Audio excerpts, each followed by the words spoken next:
जुनाट पोटाच्या आजारामध्ये रात्री शांत झोप लागत नाही. झोपेत सुद्धा मेंदू सतत चालूच आहे आणि त्यामुळे मग सकाळी झोपेतून उठल्यानंतर जो उत्साह पाहिजे तो उत्साह अजिबात नाही. किंबहुना अंथरुणात उठायलाच नको, तसेच पडून राहावे.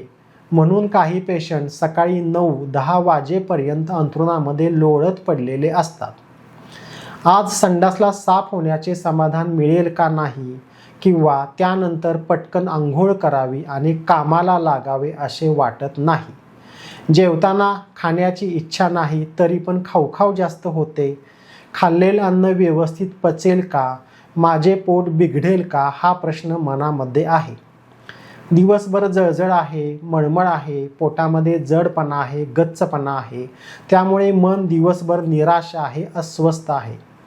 त्याचबरोबर बाहेर किंवा परगावी गेलो तर पोट बिघडेल का, मीटिंगमध्ये असताना पोटात गॅस तयार होईल का, प्रवासामध्ये असताना मला संडासला जावे लागेल का, किंवा मला टॉयलेट उपलब्ध होईल का, असे सगळे प्रश्न मनामध्ये 24 तास असतात.